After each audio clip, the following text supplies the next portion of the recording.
ṣé Yorùbá ló ní gbígbó báyìí ó ní tá a fi rájá kíkàn ní tagbo igbó mẹ́ẹ̀mẹ́ẹ̀mẹ́ lèwúrẹ́ ń ké káàkiri gbogbo àdúgbò lórí ìkànnì Arólé Bàbá 1010 TV tòyìn tá a fi ràn wá tọ́lọ́run Elédùmarè tó sì fi jíǹkí wa ó náà ní ìròyìn lájà balẹ̀ tá a máa mú wa sójú mọ́ màwòrán àtẹ́tí ìgbọ́ ẹ̀yin tẹ́ jẹ́ olólùfẹ́ wa ní gbogbo àti gbogbo àsìkò tó fi mọ́ rẹ̀ kóòrè lórí ìkànnì yìí a sì kí gbogbo ẹ̀yin tẹ́ jẹ́ olólùfẹ́ tẹ́ ń ṣe àdúrótì fún wa tẹ́ sì ń ṣe àtìlẹ́yìn pé ẹ kú gbogbo gba ẹ̀sìnkú àdúrótì Elédùmarè yóò máa wà pẹ̀lú oníkálùkù wa ìròyìn tàsìkò yìí náà kọ́ la tún mú wá sójú mọ́ màwòrán gẹ́gẹ́ bí ìṣe wa lórí ìkànnì yìí ẹ ti mọ̀ pé ọkọ mi ò ní yípadà bẹ́ẹ̀ bá ti rí mi tí mo balẹ̀ bàgẹ́ bí ẹyẹ tó bá sórí òrùlé àyànfẹ́ Elédùmarè òun náà ló kọ ti tèmi ń jẹ́ fún tàsìkò yìí ẹ jẹ́ àmọ́ yẹ kókó tí ń bẹ́ẹ̀ wò ṣáájú ẹ̀kúnrẹ́rẹ́ inú ìròyìn.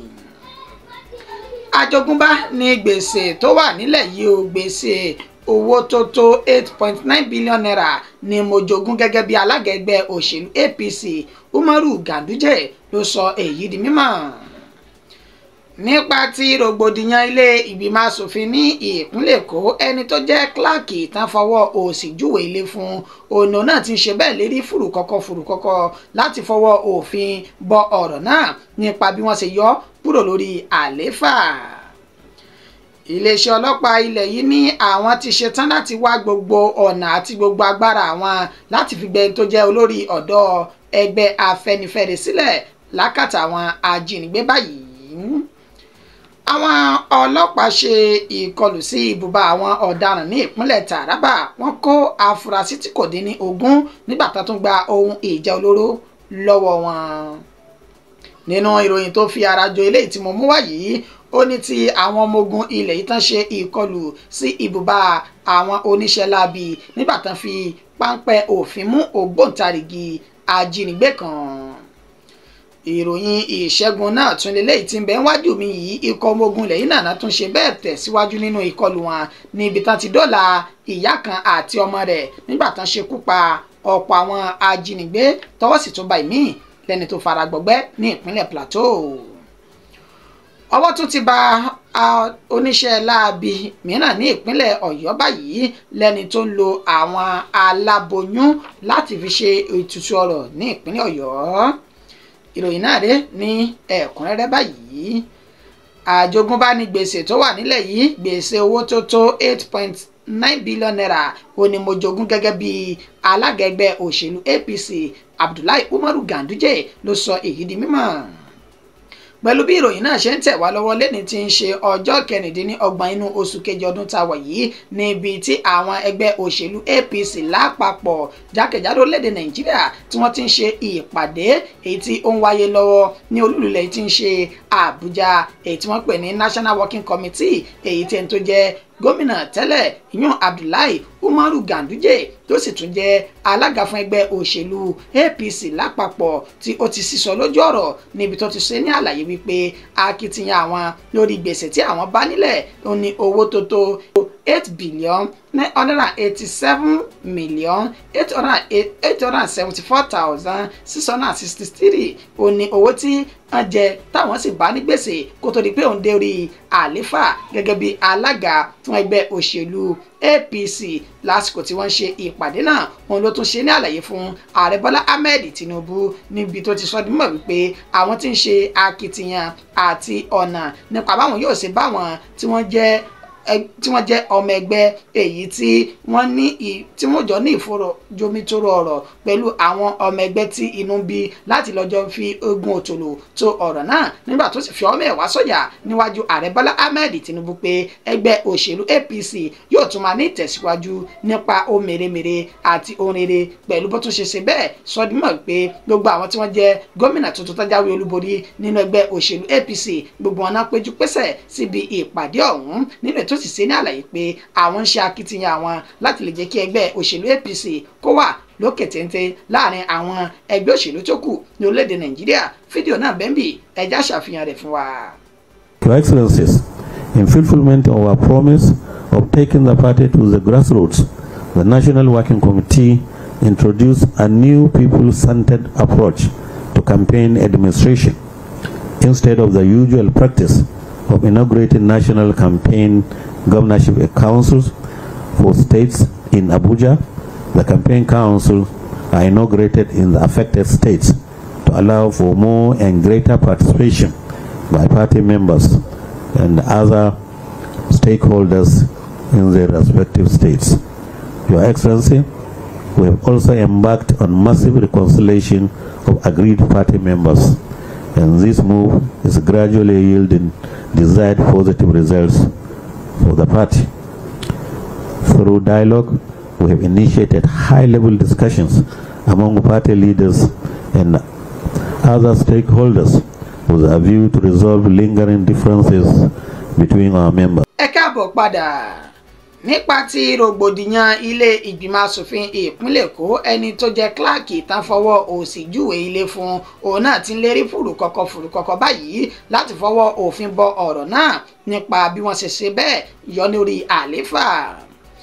Ẹni tó jẹ́ agbẹjọ́rò Ọlálékan Ọ̀nàfẹ́kọ̀ tó jẹ́ kíláàkì ní ilé ìgbìmọ̀ asòfin ti ìpínlẹ̀ Èkó ó ní ó ti sọ̀rọ̀ náà jáde síta báyìí pẹ̀lú bó ṣe ń lérí lẹ́ka láti gbé ìgbésẹ̀ òfin lé ẹni tó jẹ́ abẹnugan ilé ìgbìmọ̀ asòfin ìpínlẹ̀ Èkó Mojísọ́lá Miranda lé lórí gẹ́gẹ́ bí ó ṣe sọ dímọ̀ wípé ilé ẹjọ́ tí wọ́n pe orúkọ rẹ̀ ní National Industrial Court ó ní ó ti dá wọn láre láti lè dá ẹni tó jẹ́ kíláàkì tẹ́lẹ̀ ọ̀hún Ọlálékan Ọ̀nàfẹ́kọ̀ padà sí orí àléfà gẹ́gẹ́ bí kíláàkì náà ó ní sí ìyàlẹ́nu àwọn lẹ́ni tí ń ṣe ọjọ́ 26 oṣù kejì ọdún tá a wà yìí níṣe ni àwọn lọ sí ilé ìgbìmọ̀ asòfin ìpínlẹ̀ Èkó láti lè jẹ́ kí ẹni tó jẹ́ kíláàkì náà kó padà sí ọ́fíìsì rẹ̀ kó sì bẹ̀rẹ̀ iṣẹ́ ní pẹrẹwu níbi tá ti ní ẹni tó rọ́pò rẹ̀ nígbà tí kò sí lórí àléfà mọ́ Babátúndé Ọ̀tún òní ó sì wà lórí àléfà nígbà tó sì sọdúnmọ̀ pé wọ́n ti fi àgádágodo ńlá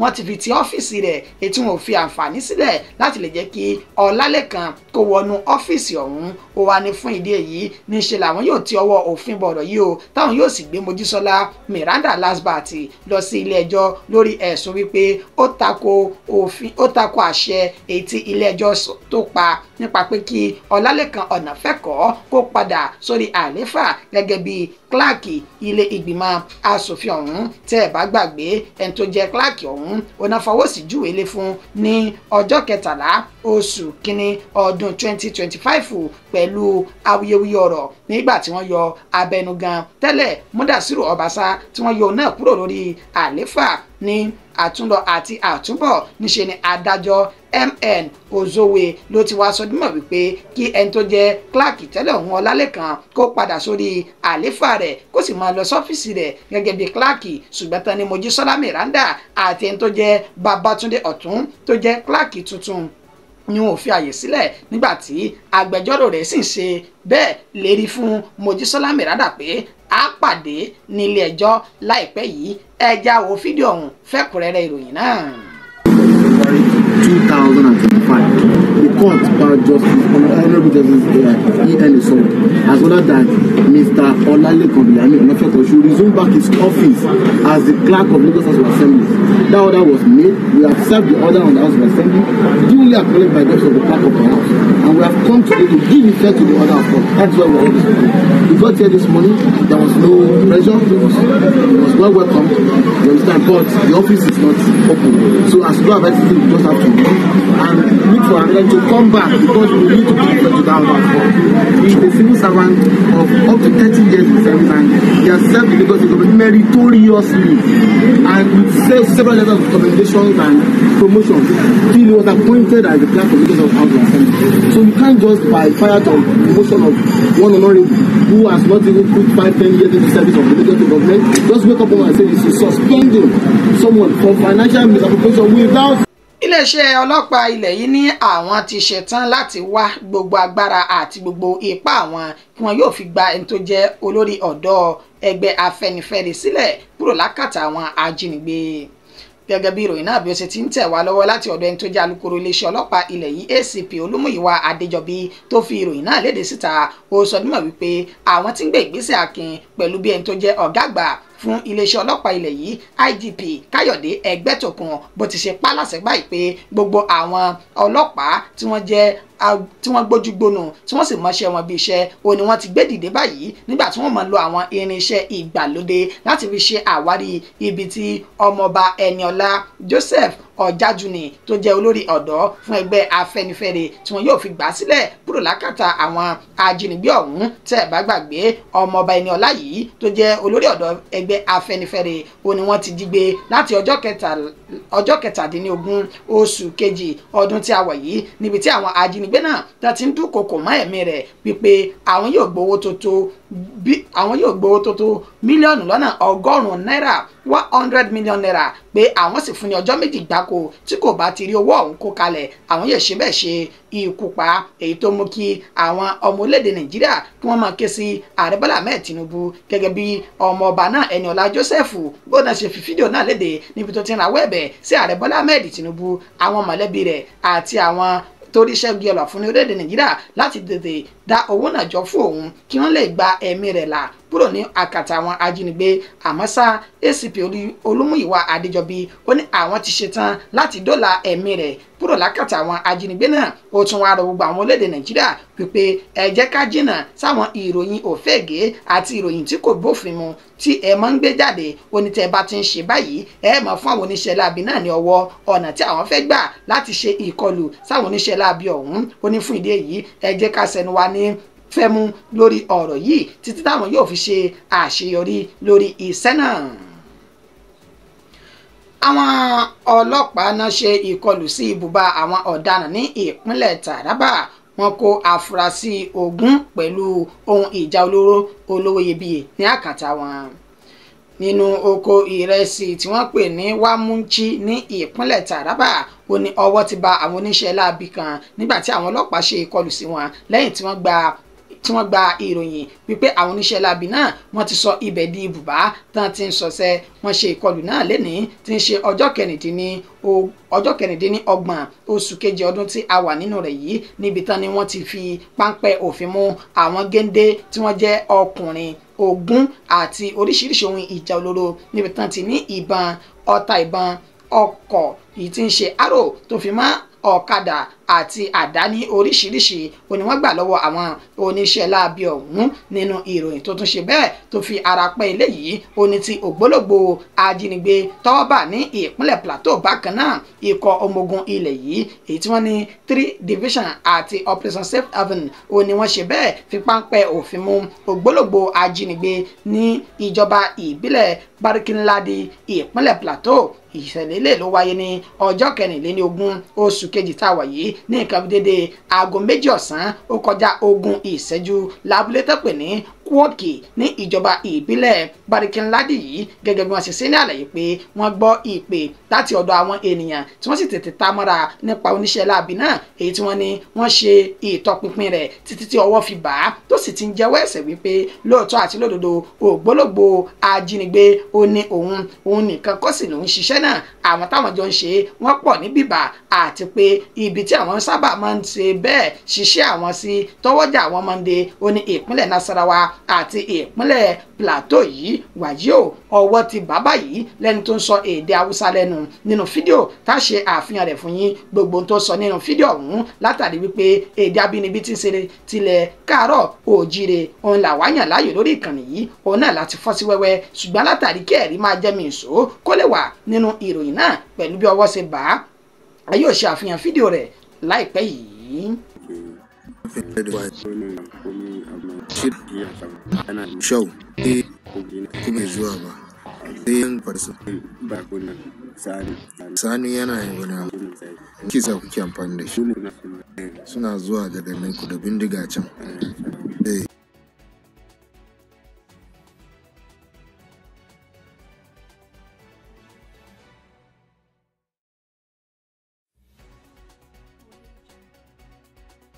Ẹ tún káàbọ̀ padà.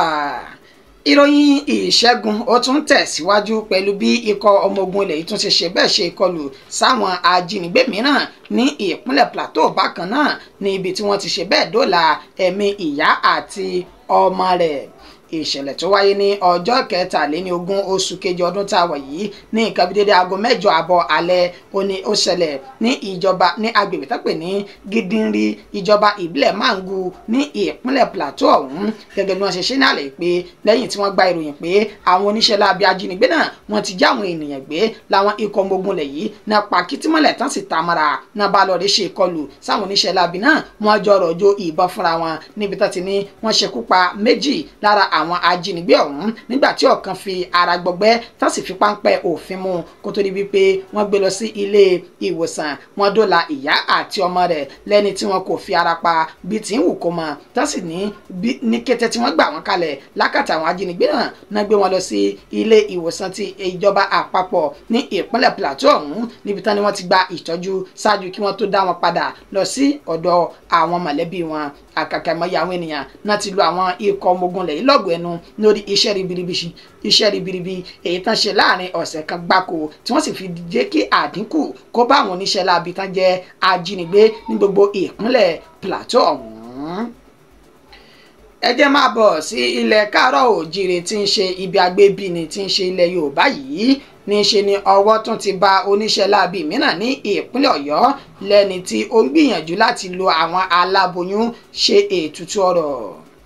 arákùnrin tí orúkọ rẹ̀ ń jẹ́ Túndé Okunadé ó ní ọwọ́ ti bàbá yìí nínú fídíò kan tí wọ́n ti ṣe ìfọ̀rọ̀wánilẹ́nuwò pẹ̀lú rẹ̀ ó jẹ́wọ́ ẹ̀ṣẹ̀ wípé òun jẹ́ ọmọ bíbí ìlú Fìdítì ní ìjọba ìbílẹ̀ Àfijó tí ń ṣe ìpínlẹ̀ Ọ̀yọ́ ó sì ṣe ní àlàyé pé arákùnrin tó jẹ́ oníṣègùn tó ń gbé ní ìlú Ọ̀yọ́ gangan torúkọ rẹ̀ ń jẹ́ Kúnlé olófún ní òrùka láti máa fi bá aláboyún lọ́wọ́ ó ní tàbí kí òun nà sí aláboyún ó ní tóun bá ti ṣe bẹ́ẹ̀ níṣe ni oyún tí ń bẹ nínú aláboyún ọ̀hún yóò wálẹ̀ wọ́n bi léèrè pé tí oyún náà bá wálẹ̀ ibo ni oyún ọ̀hún lọ ó ní òun kò mọ ibi tí oyún náà ń lọ ṣùgbọ́n táwọn mọ̀ ní wípé àwọn ń lo oyún ọ̀hún láti fi ṣe ètùtù ọ̀rọ̀ ní ìtòsí Almaroof Close ìtòsí Ọláògùn ní ọwọ́ ti ba arákùnrin yìí nínú fídíò tá a ṣe àfihàn rẹ̀ fún yín níbi tó ti ṣe ẹ̀kúnrẹ́rẹ́ àlàyé nípa bí wọ́n ṣe ń wu ìwà burúkú náà àti ọ̀nà tí wọ́n gbà tí wọ́n fi wu ìwà náà káàkiri orílẹ̀-èdè Nàìjíríà.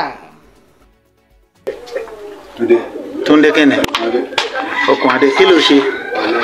mo wá láboyún kà. kí ló fẹ́ fi aláboyún ṣe. ọkàn anìkanlọ́wọ́ fún mi ló kà pé kí n wá láboyún kà. wọ́n fún yín ní. ọkàn pé kí n wá láboyún kà. tó bá ti rí ńkọ́. ọkàn náwó sí. tó bá náwó sí kí ló máa ṣẹlẹ̀. a ní miscarriage. kí ló máa miscarriage níbẹ̀. a ní miscarriage. kí ló máa ní gbọ́. oyún ìyá wálẹ̀. oyún yẹn tó yẹn bá wálẹ̀ bó ló máa lọ. mo lè sọ pé báyìí mi ẹni ọkàn fún mi pé kí ni wọn bá bọ́dẹ̀ lẹ́yìn ló máa lọ mi mọ́. ẹni tó fún ẹ lórúkà bó ló ń gbé. Ọ̀yọ́ ló wà tó bá sàti na òrùka yẹn sí oyún yẹn á wálẹ̀ lọ́wọ́ kan á lọ sọ̀hún. ibo ni ìwọ gangan gbé. Good Mama Hotel. Good Mama Hotel. ìgbà wo ló débẹ̀. January 5 tọdún wo. tọdún yìí so láti ìgbà yẹn tó náà èló lẹ̀ ń san 4,000 a day lẹ̀ ń san níbẹ̀ yẹn so ẹ tẹ̀ máa ń múra ẹ máa ń jáde yọ̀n béèrè lọ́wọ́ ẹ pé iṣẹ́ ò ló ń ṣe ni. wọ́n bẹ̀rẹ̀ mi ní mò ń ṣiṣẹ́ jẹ mo ní mò ń ṣe mo ní táìsì mo ní ṣe gbogbo. máa wo bí. ẹnjìnìá ni mí.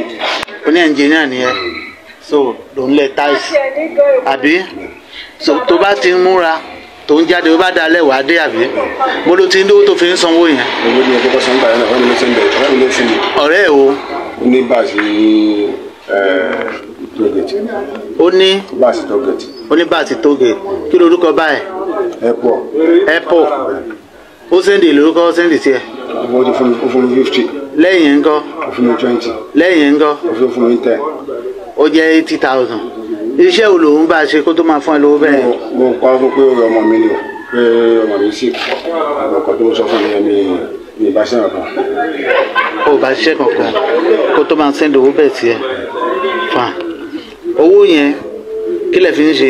mo fi kílẹ̀ àwọn ohun pé mo wá dùgbà pé mo jẹ wọn lówó bá àti ìyẹn tí mo sọ. èló ló jẹ wọn.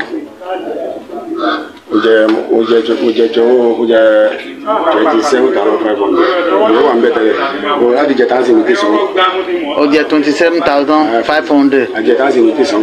Ìjẹta 4,000. Àná 4,000. Ẹni náà 4,000. So ló jẹun láti January and the 5 to now. Àwọn tó ní hòtẹ́ẹ̀lì yẹn orúkọ olùfilẹ̀ ń bẹ̀. Túndé kí ni? Túndé Okunade. Kí ni fóònù nọ́mbà yẹn? 09030502948. Ọmọ bo gangan ni ẹ? Fìdítì ti bo? Ọ̀yọ́ local government wo? Àfijó local government.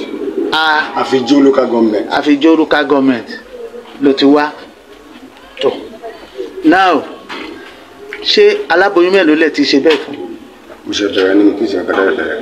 Ó ṣe bẹ̀rẹ̀ ni kò tí ì ṣe kankan tẹ́lẹ̀. Báwo la ṣe máa mọ̀ pé ẹ ṣẹ̀ṣẹ̀ bẹ̀rẹ̀? Ọlọ́run nìkan ló ní ọ̀rọ̀ yẹn dáadé. Ẹni tó fún ẹ ní òrùka kí lorúkọ ẹ? Kúnlé kí ni? Mi mọ sọ́ni mi. O mọ sọ́ni mẹ́. Báwo lẹ ṣe mọ́ra? Àmọ́ alọ́yọ̀ mo kò mọ̀ pé ó ń ṣiṣẹ́ àwọn tí ó ń ṣe àbẹ́. Ó ń ṣiṣẹ́ àwọn tó máa ń pawọ́dà yẹn. Máa wo bí iṣẹ́ òní iṣẹ́ bàbá yẹn ń ṣe. Wọ́n pawọ́dà àwọn tó máa ń pawọ́dà yẹn. Àwọn tó máa ń pawọ́dà. Òun ló fún ẹ lórúkà pé kó máa wá aláboyún kiri. Òrùka yẹn ẹ wá tú ká wò. Bọ́lẹ̀ bá ń fi òrùka yẹn sí. Ọwọ́ àtẹsẹ̀. Ọwọ́ àtẹsẹ̀ ẹ̀ ń fi sí. So kí ló wá fẹ́ báyìí kí ọ̀hún Nàìjíríà ṣe fún ẹ báyìí? Ìgbàlódé bẹ́ẹ̀ ni pé tó náà bá ní báyìí àwọn fún mi ká ṣe fún bí àwọn lọ́wọ́ ní ká ṣe. Fún wa bẹ́ẹ̀ kọ́ àwọn fún wa bẹ́ẹ̀ ká ṣe fún bí àwọn lọ́wọ́ ní ká ṣe. Òrùka yẹn dà ṣóun lélẹ̀? Bẹ́ẹ̀ ni sà. Òrùka yẹn ni? Lélẹ̀? Ibo lẹ máa ń fi sí? Kì í dùn kó pọ̀ ṣókí òní ọbẹ̀ oge mọ̀dẹ́mọ̀gẹ́ ẹ má jẹ́ kí fìlà wa kó kọjá ìpéǹpéjú akíníyàn wípé ẹ̀ṣẹ̀ ọlọ́kẹ̀ṣẹ̀ ìtẹ́ bá mi jẹ́ ẹ̀kú àìbínú mo fi ẹ̀mí ìmoore mi hàn sí gbogbo ẹ̀yin tẹ́ jẹ́ olólùfẹ́ àti alátìlẹ́yìn tẹ́ ń dúró tì wá ní gbogbo ìgbà ẹ̀yin tẹ́ ń fún wa ní kọ́mẹ́ǹtì a máa ń tẹ̀lé a sì máa ń ṣe àtúnṣe rẹ̀ ní gbogbo ìgbà inú tèmi máa ń dùn láti ka àwọn kọ́mẹ́ǹtì yín torí pé bẹ́ẹ̀ ṣe ń fi lélẹ̀ òun náà ní jíà tó sì ń tọ́ wa sọ́nà láti mọ ibòmíì à ń yà sí ẹ ṣeun púpọ̀ lọ́pọ̀lọpọ̀ á tún padà máa fún wa níròyìn míì láìpẹ́.